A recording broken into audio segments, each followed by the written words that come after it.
NIK jadi MPWP, apakah pemilik KTP otomatis dikenai pajak? Pemberlakuan itu pun akan mengintegrasikan sistem administrasi perpajakan dengan basis data kependudukan, serta memberi kemudahan dan kesederhanaan administrasi dan kepentingan nasional. Sebelum kita lanjutkan, jangan lupa klik subscribe dan klik share, aktifkan tombol loncengnya dan berikan komentar kalian di kolom komentar ya guys. Jumpa lagi bersama podcast radio ditemani oleh Mimin Freddy.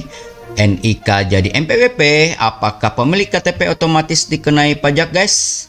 Baik, Undang-Undang Harmonisasi Peraturan Perpajakan menambah fungsi nomor induk kependudukan NIK pada kartu tanda penduduk KTP menjadi nomor pokok wajib pajak atau MPWP. Berdasarkan draft Undang-Undang HPP, setiap wajib pajak atau objek pajak yang telah memenuhi persyaratan subjektif dan objektif sesuai dengan ketentuan peraturan perundang-undangan perpajakan wajib mendaftarkan diri pada kantor Direktorat Jenderal Pajak Kementerian Keuangan atau Kemenku. Pendaftaran ini sesuai wilayah kerjanya, meliputi tempat tinggal atau tempat kedudukan wajib pajak tersebut untuk mendapatkan MPWP. Direktur Penyuluhan, Pelayanan dan Hubungan Masyarakat Direktorat Jenderal Pajak Nel Maldrin Nur mengatakan, mohon maaf jika ada salah penyebutan nama, mengatakan pemberlakuan NIK menjadi MPWP tidak otomatis menyebabkan pemilik NIK akan dikenai pajak guys. Untuk pengenaan pajak, pemilik NIK harus telah memenuhi syarat subjektif, termasuk sebagai subjek pajak dan objektif mendapatkan penghasilan setahun di atas batas penghasilan tidak kena pajak, kata Neil Maldrin dilansir dari berita online kemarin tanggal 10 Oktober 2021 yang menjelaskan pemberlakuan NIK menjadi MPWP pada dasarnya akan memperkuat reformasi administrasi perpajakan yang sedang berlangsung. Pemberlakuan itu pun akan mengintegrasikan sistem administrasi perpajakan dengan basis data kependudukan, serta memberikan kemudahan dan kesederhanaan administrasi dan kepentingan nasional guys. Sebelumnya, Neil Maldrin menuturkan wajib pajak, orang pribadi atau objek pajak wajib mendaftarkan diri ke kantor pelayanan pajak KPP untuk mendapatkan MPWP. Namun dalam Undang-Undang Harmonisasi Peraturan Perpajakan, fungsi NIK ditambah menjadi sekaligus sebagai MPWP bagi wajib pajak dan objek pajak. Dengan ketentuan baru ini, maka wajib pajak dan objek pajak tidak perlu repot melakukan pendaftaran ke KPP karena NIK tersebut sudah berfungsi secara otomatis sebagai MPWP, ucap dia guys. Dan bagaimana pendapat Kemenkumham? Berikut ini dilansir dari media antara. Menteri Hukum dan HAM Menkumham Yasona Laoli menyatakan kebijakan NIK KTP sebagai pengganti MPWP akan memudahkan wajib pajak untuk menjalankan kewajiban pajak mereka. Hal ini terkait dengan perubahan Undang-Undang KUP yang ditujukan untuk menuju sistem administrasi perpajakan yang sederhana, mudah, adil, dan memberikan kepastian hukum, kata Yasona. Yasona menjelaskan langkah ini merupakan terobosan baru yang dilakukan melalui Undang-Undang Harmonisasi Peraturan Perpajakan untuk mengintegrasikan basis data kependudukan dengan sistem administrasi perpajakan guys.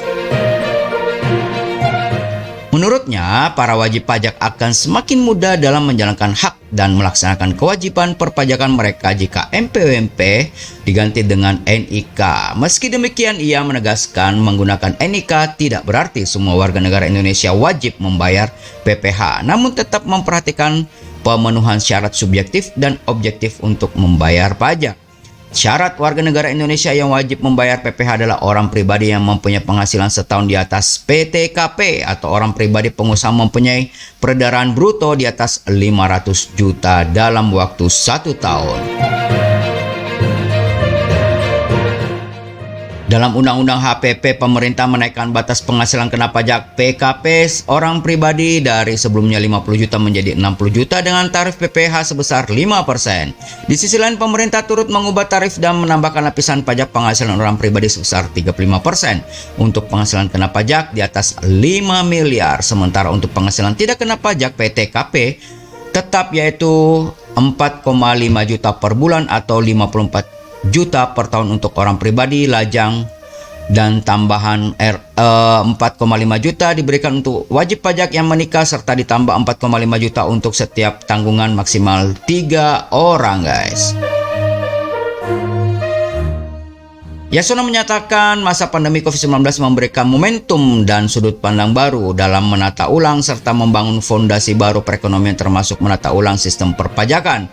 Ini dilakukan agar lebih kuat di tengah tantangan pandemi dan dinamika masa depan yang terus diantisipasi, katanya. Sebagai informasi, Undang-Undang HPP dibentuk dengan tujuan untuk meningkatkan pertumbuhan perekonomian yang berkelanjutan dan mendukung percepatan pemulihan perekonomian, serta mengoptimalkan penerimaan negara guna membiayai pembangunan nasional secara mandiri menuju masyarakat Indonesia yang adil dan makmur dan sejahtera, guys.